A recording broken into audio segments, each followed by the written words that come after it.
Hi everyone, எல்லாருக்கும் happy new year. இன்றைக்கி பர்ஃபெக்டான ஒரு ப்ரௌனி ரெசிபி தான் பார்க்க போகிறோம். மாய்ஸ்ட் அண்ட் பட்ஜியாக இருக்கும். எப்படி செய்கிறதுன்னு பார்க்கலாமா? ஒரு பவுலில் 200 கிராம் டார்க் சாக்லேட் சேர்த்துக்கிறேன். இது கூட 120 கிராம் பட்டரை சேர்த்து 30 செகண்ட் கேப்பில் 3 டைமு மைக்ரோவேவில் மெல்ட் பண்ணி எடுத்துக்கலாம். அப்படின்னா டபுள் பாயில் மெத்தட்லேயும் மெல்ட் பண்ணி எடுத்துக்கலாம். இதை ஆற வச்சுருங்க. ஒரு ஜாரில் 3/4 கப் ப்ரௌன் சுகர், 2 முட்டையை சேர்த்து நல்லா பிளெண்ட் பண்ணிக்கோங்க. இது கூட அரை டீஸ்பூன் வெனிலா எசன்ஸ் சேர்த்து அதையும் பிளெண்ட் பண்ணிக்கோங்க. இப்போது வெட்டு இன்க்ரீடியண்ட் எல்லாத்தையும் ஒரு பவுலில் சேர்த்துக்கலாம்.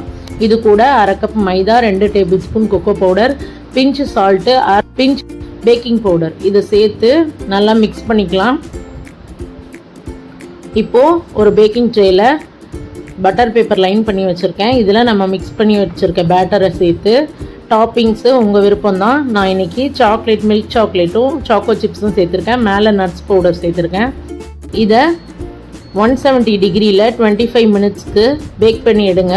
இதுக்கு முன்னாடி 170 டிகிரியில் 10 மினிட்ஸ் ப்ரீ ஹீட் பண்ணி வச்சுருக்கேன் மைக்ரோவேவ் அவனை. பேக் பண்ணி எடுத்திங்கன்னா க்ரிங்கிள் டாப்போட பட்ஜியான மாய்ஸ்டான சூப்பரான ஒரு ப்ரௌனி ரெடி. கண்டிப்பாக இதை நீங்கள் ட்ரை பண்ணி பார்த்துட்டு எப்படி இருக்குதுன்னு சொல்லுங்கள். தேங்க்யூ.